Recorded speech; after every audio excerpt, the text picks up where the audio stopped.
Growing up, I didn't watch a lot of TV. I spent most of my time alone in my bedroom listening to music like an angsty, depressed teenager. Maybe a little more than most teenagers. But as an adult, Netflix and the internet introduced me to a whole new world of possibilities, including one of my favorite television shows. I related to the personal struggle for independence under seemingly totalitarian control, acceptance for my own intelligence and interests, and the drive to move forward that I found in Gilmore Girls. Over the years, I've probably watched the series in its entirety about 5 times, so you can imagine my excitement and my inner fangirl going crazy when I heard there was going to be a revival, a continuation of the story. We'd finally get to see where they ended up, who they became, and what they would do with their life. The day it dropped, I had 6 hours carved out with no other intention other than to sit and binge the entire miniseries. And by the end of it, I was hit with such a wave of disappointment and confusion and a little bit of anger. In 2016, I couldn't quite put my finger on what was driving it. But I recently went back and I watched A Year in the Life, and here's the conclusion that I came to. The characters regressed. The characters had no real growth in the last 10 years beyond what they had in season 6.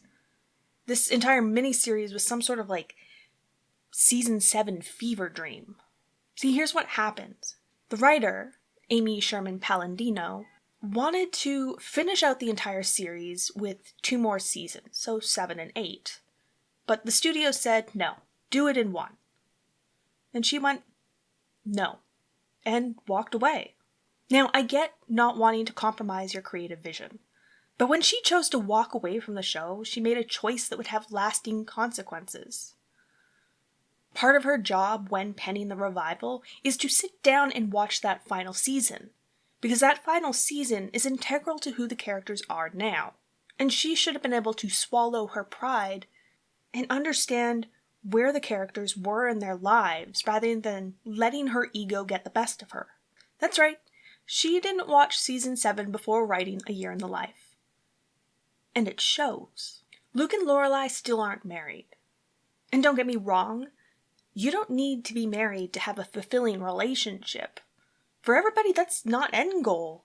And let's not forget that about 40% of all marriages end in divorce. Yeah, not 50. It's surprisingly been on the decline in the last few years, and that's probably due to less people actually opting to get married. But Lorelai always wanted to get married. In fact, she actually did once on a whim to Christopher. We all know how that ended. And then she was also engaged twice. Once to Max, and then again to Luke. The series finale hinted that Luke and Lorelai would get back together, that they'd work through their issues and move forward. But clearly they didn't. At one point, Luke actually says that he went to Rory's graduation because Lorelai brings up that doesn't he ever want to go to his own kid's graduation? But Luke has April. Did he not go to her graduation? Has he not supported her through her life since he's known her? And he did help raise Rory, but legitimately the entire town sort of did. And then we have Lorelai pulling that very Emily Gilmore move and coercing Luke into a meeting that she never actually asked if he was interested in attending. We did get to see Paris, and God, I love her. But watching Luke repeatedly ask if he was supposed to have sex with the surrogates was super painful and awkward. It was supposed to be super funny, and it was supposed to be quirky, but that's not how it came across. It just made Luke seem super ignorant. And we all know that Luke is a very intelligent, generous, and enterprising man. But after all this miscommunication and arguing and keeping secrets, Lorelai decides to go off on this giant physical hiking trip to find herself.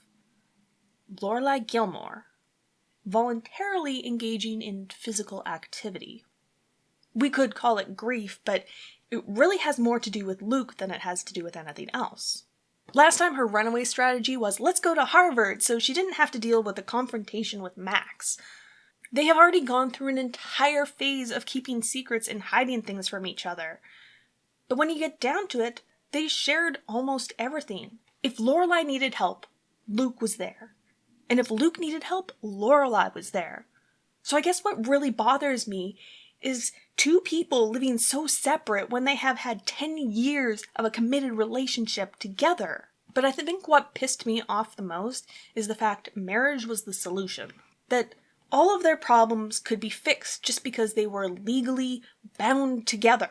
Like, every other relationship outside of marriage is meaningless. That the only way to be is married. That is the be-all, end-all goal of every woman. Lorelai's not exactly your traditional woman. She is very independent and strong-willed, and she'll do whatever she feels fit. So just because Emily had a very happy and fulfilling marriage, and that's what fulfilled her in her life, doesn't mean that everybody has to be the same. Then we have Rory at 32, who is just drifting through life. Literally. She has no set address. All her possessions are scattered across the globe, and she has no job, no prospects, and no goals. Hey, Amy, you already wrote her pointless, frivolous days of being lost and floundering in the DAR and the Life and Death Brigade. Hell, you even gave us a pointless repeat of entitled rich brats doing as their whims directed, without a thought how their actions affected the people around them.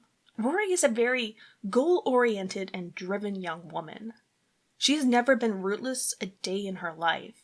She has known who she is and where she comes from, even if she's lost sight of that for a few moments in her insecurity. If she wrote a piece for the New Yorker, people would be clamoring to get her. And as for not having any inspiration and losing her ability to write, well, we're talking about the girl who managed to turn a simple repaving piece into a very heartfelt article on change. And falling back on Logan, who treats her like he has some sort of ownership of her, like she's some sort of possession. When she made that very bold decision in the final season to walk away from everything that he offered her, to him she's a placeholder. On the hook, as they would say in How I Met Your Mother. He's engaged, and she's in a relationship. But together they're cheating on their significant others.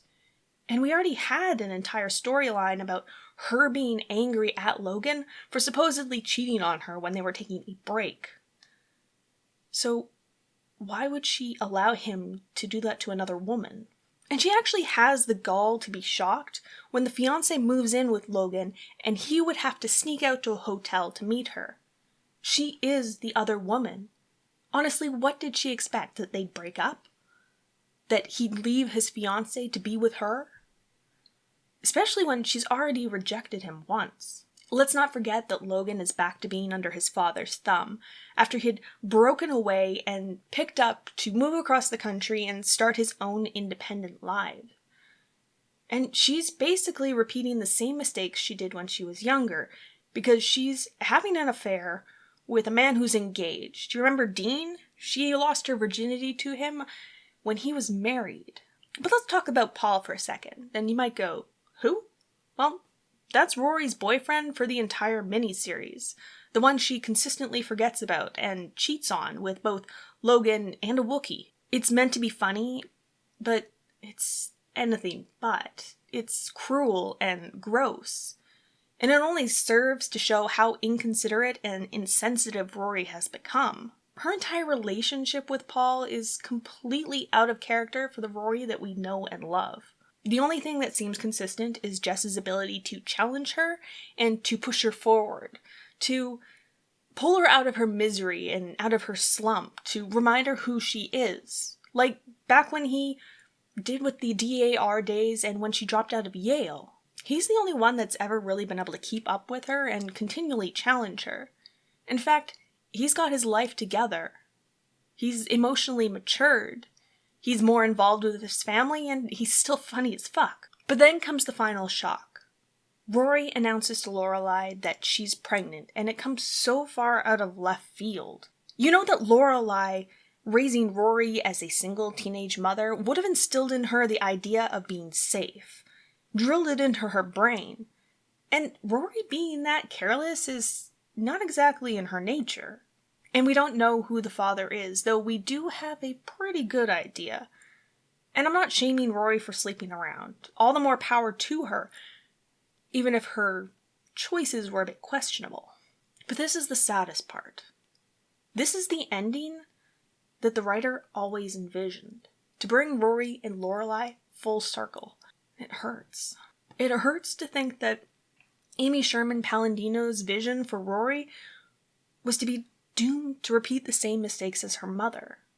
Instead, it would have been a 22-year-old Rory instead of a 32-year-old Rory. Would Rory still have left Logan or stayed tied? Logan already tried to control her emotionally and financially and socially. The entire emotional arc she made when she rejected Logan's money, influence, and the strings attached is completely washed away.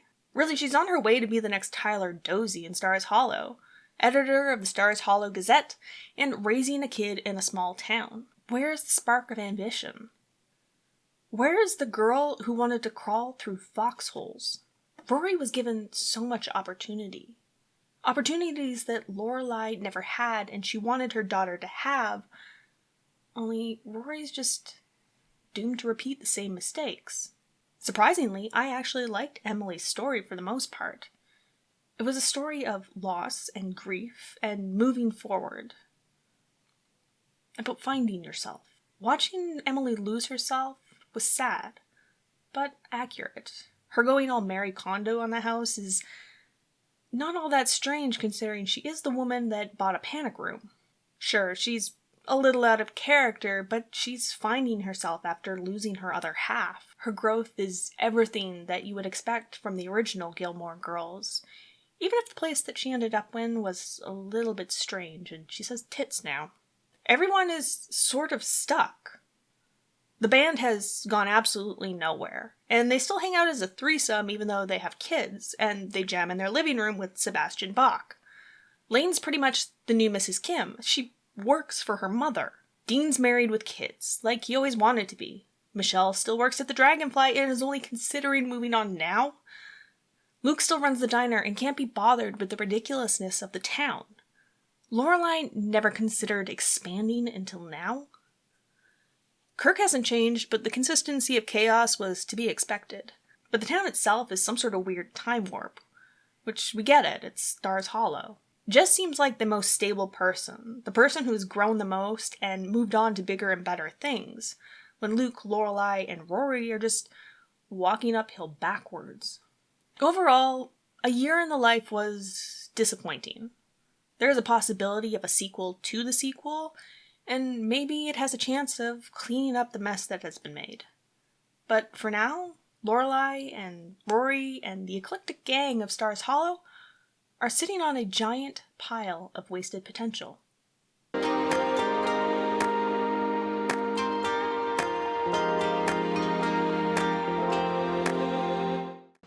Hi there.